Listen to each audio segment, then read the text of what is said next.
Bien, bonjour à tous et bienvenue dans ce troisième chapitre en ce qui concerne les méthodes d'analyse chimique. Ici, on va voir celle qui est la plus utilisée, c'est le titrage. Alors, qu'est-ce qu'un titrage? Ou alors on peut dire aussi dosage par titrage.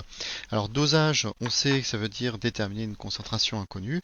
Le dosage par titrage ou tout titrage tout simplement, c'est déterminer une concentration inconnue, mais cette fois-ci en utilisant une réaction chimique. Donc c'est ce qu'il y a de marqué ici. Donc le titrage est une technique expérimentale qui repose sur une réaction chimique appelée donc réaction support du titrage et qui permet de déterminer une concentration, une quantité de matière ou une masse, peu importe. Alors, le montage expérimental est toujours le même. Si vous tombez aux ECE sur de la chimie, vous avez allez, 3 chances sur 4 de tomber sur un titrage. Donc c'est toujours le même montage. Vous allez donc avoir une burette. Donc cette burette, c'est où? C'est là. Donc la burette, pardon, burette graduée qui se trouve ici. Donc cette burette, ça va contenir votre solution titrante. Donc c'est-à-dire c'est celui-ci. Et puis donc ça c'est pour la solution titrante que vous allez avoir ici. Et puis dans votre bécher qui se trouve en bas, donc le bécher c'est celui-ci, vous allez disposer donc votre solution titrée. Donc elle est où ma solution titrée? Voilà, elle est ici. Donc c'est la solution titrée. Et, euh, et donc vous allez faire plonger dans notre solution titrée une sonde. Voilà, donc ici c'est j'ai du mal. C'est la sonde qui va être reliée à soit un pH mètre, soit un conductimètre, si vous êtes en pH métrie ou en conductimétrie. Non, c'est la même chose. Voilà, alors il reste quelques petites flèches à noter. Donc ici, par exemple, c'est le support qui va permettre de tenir la burette, c'est ce qu'on appelle la potence. Bon, c'est pas tout à fait obligatoire de mettre ça si on vous demande un schéma, c'est pas non plus très grave, le plus important, c'est ce que j'ai fait ici sur la droite. Vous avez ici un agitateur magnétique. Et puis vous allez placer donc un turbulent à l'intérieur pour pouvoir agiter. Alors, faut faire en sorte que le turbulent tourne correctement pour pouvoir bien agiter. Il ne faut pas non plus qu'il y ait un gros tourbillon, ça ne sert à rien. Il faut que ce soit ce qu'on appelle l'agitation douce. Alors, ce qui est très important dans un titrage, c'est de savoir ce que l'on connaît, ce que l'on cherche. Alors, ce que l'on cherche, c'est la solution titrée, qu'on va noter souvent la solution A. Et donc ici, je vais dire qu'elle a une concentration Ca qui va être inconnue, je ne la connais pas. Donc c'est celle que je vais vouloir déterminer. Et puis le volume ici, on va le noter VA. C'est un volume que j'ai choisi moi. On peut prendre 100, 200, 300 ml, peu importe, de solution. Mais en tout cas, CA c'est inconnu et VA je le connais.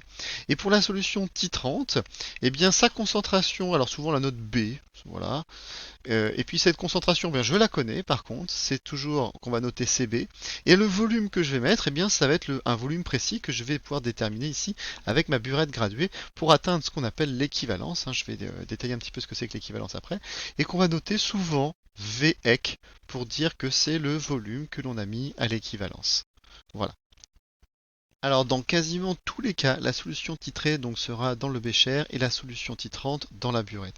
Il existe quelques rares cas où elles sont inversées, tout simplement parce que des fois, la transformation chimique qui va avoir lieu ici va engendrer un produit qui pourrait réagir avec la solution titrée. Donc dans ce cas-là, on la mettra plutôt ici, on inversera, mais c'est vraiment très très rare. Il vaut mieux apprendre ce schéma-là, ce montage-là, avec la solution titrée dans le bécher et la solution titrante dans la burette et vous aurez 98% des cas qui sont dans ce schéma-là. Et donc le but d'un titrage, c'est de déterminer ce qu'on appelle l'équivalence.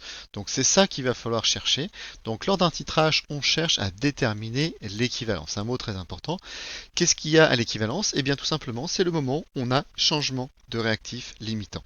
Donc en gros, si je reprends mon schéma, c'est le moment où vous allez mettre la quantité exacte pour que ici, vous allez faire réagir tout ce dont vous avez à l'intérieur. Donc si vous mettez qu'une goutte au départ, ce réactif titrant va réagir, va disparaître.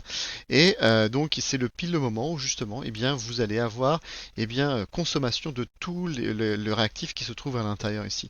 Donc ça, c'est la définition même de l'équivalence. C'est quand il y a donc changement de réactif limitant, c'est-à-dire que si vous en rajoutez plus, le réactif limitant ne sera plus le même, ça sera le réactif limitant au départ, c'est ce qui est dans la burette, après c'est ce qui va être du coup dans le bécher. Ou alors, autrement dit, ce qu'on peut dire, c'est que eh bien, les réactifs sont introduits dans ce cas-là dans les proportions stoichiométriques. Voilà, alors ça c'est très important puisque justement, si je suis dans les proportions stoichiométriques, eh bien, je peux avoir une égalité entre les quantités de matière initiale de mes réactifs et de mes produits, en l'occurrence de ma solution titrante et de ma solution titrée. Et donc, tous les réactifs dans ce cas-là, eh bien, sont entièrement consommés. Voilà, on est dans les conditions stoichiométriques. Alors, donc je vous mets à la suite. Donc, pour traduire mathématiquement la définition de l'équivalence, on peut soit dresser un tableau d'avancement, soit utiliser le fait que les réactions soient introduites dans les proportions stoichiométriques.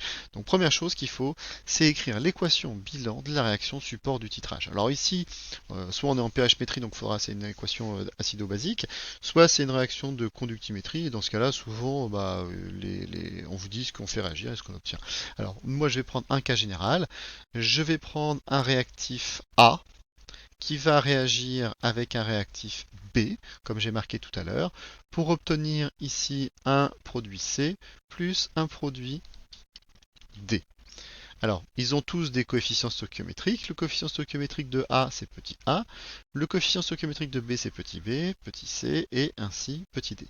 Vous remarquerez ici que j'ai mis ici une flèche, une simple flèche. Je n'ai jamais une double flèche lors d'une réaction de titrage. Pourquoi? Eh bien ça veut dire que votre réaction, elle est totale. Et en effet, c'est une des conditions nécessaires pour pouvoir faire un titrage. Il faut que la réaction soit obligatoirement totale. Si elle n'était pas totale, on aura un équilibre et je ne pourrais pas déterminer l'équivalence, ce n'est pas possible. Donc il faut qu'elle soit totale, ça c'est la première condition. La deuxième condition, il faut que ce soit rapide, parce que si c'est une réaction lente qui met du temps, et bien évidemment, ça va pas être efficient pour pouvoir faire votre dosage. Et la dernière, c'est ce qu'on appelle univoque, c'est-à-dire que en fait, il faut absolument que votre espèce chimique titrante réagit uniquement avec l'espèce chimique attitrée. C'est-à-dire qu'en gros, évidemment, si votre réactif titrant, ce que vous mettez ici, va réagir encore avec autre chose, vous ne pourrez pas déterminer l'équivalence, donc ce n'est pas possible. Voilà. Donc je marque univoque signifie que l'espèce chimique titrante doit réagir uniquement avec l'espèce chimique attitrée. Alors, ça c'est la première chose, donc je détermine l'équation. Deuxième chose, il faut déterminer l'équivalence. Alors, première solution que je ne vous conseille pas, mais que l'on va faire quand même, c'est l'utilisation d'un tableau d'avancement. Ça va juste nous permettre de revoir un petit peu comment fonctionne le tableau d'avancement. Et puis la deuxième qui sera beaucoup plus simple, vous verrez. De toute façon, ça se déduit assez facilement du tableau d'avancement. Alors, dans un tableau d'avancement, qu'est-ce que je mets? Eh bien, je mets ici mon équation, donc AA plus BB, ma flèche pour donner CC plus DD. Et je vous rappelle que dans les cases qui sont ici, on ne met que des quantités de matière. Donc l'état initial, eh bien moi j'ai N0 de A. À l'état initial, j'ai aussi N0 de B. Et comme évidemment la réaction n'a pas encore commencé, j'ai 0, 0 ici à cet endroit. Et puis à l'équivalence, eh bien qu'est-ce qui va se passer? Vous savez que la quantité initiale que vous avez de A, eh bien je vais en perdre. Donc c'est pour ça que je vais mettre un moins. Moins quoi? Eh bien moins A fois justement mon avancement ici. Alors ici l'avancement, comme je suis à l'équivalence, c'est l'avancement à l'équivalence, donc je vais le marquer XE pour dire que c'est à l'équivalence. D'accord? Je vais avoir la même chose ici, N0 de B moins petit b XE. Et puis je vais former ici, C fois XE. Et ici, je vais former petit d fois XE. Voilà. Alors, donc comme je suis à l'équivalence, je suis dans les proportions stoichiométriques. Ça veut dire que ici, ça, c'est égal à 0. D'accord? Donc ça, c'est égal à 0. On va pouvoir le noter donc à l'équivalence. Donc à l'équivalence, il ne reste plus de réactif. Donc il ne reste plus de réactif. Petit s aussi. Et donc d'où le égal à 0. Donc ce que je peux dire, c'est que si je reprends l'équation qui se trouve ici, je peux dire que ça nous donne que N0 de A égale à XE, ce qui équivaut à ce que XE soit égal à N0 de A sur petit a. Je peux faire la même chose avec l'autre. Donc n0 de b, c'est égal à bxe, ce qui équivaut à ce que xe soit égal à n0 de b sur petit b. Et donc là, ce que je peux en déduire, c'est que j'ai une relation d'équivalence n0 de a sur petit a égale n0 de b sur petit b. Donc cette relation-là, moi je pars du principe qu'on peut l'utiliser directement. À partir du moment où on a une équivalence et qu'on est, et qu'on est dans les conditions stoichiométriques, eh bien je peux utiliser directement cette relation. Donc c'est quoi? C'est quantité de matière initiale sur coefficient stoichiométrique égale quantité de matière initiale sur coefficient stoichiométrique. Donc c'est ce que je vous préconise, moi c'est l'utilisation directe. Donc celle-là on peut l'utiliser directement. Donc cette formule-là, on va la réécrire. Pour moi on peut l'écrire directement. Donc n0 de b divisé par b, ou, alors si je passe avec les concentrations, c'est-à-dire que je vais avoir Ca fois Va divisé par petit a égale Cb fois, alors je ne vais pas marquer Vb puisque pour l'équivalence c'est le volume à l'équivalence, divisé par petit b. Voilà. Alors ça c'est ce qu'il faut retenir le plus, c'est pour ça qu'on va l'encadrer.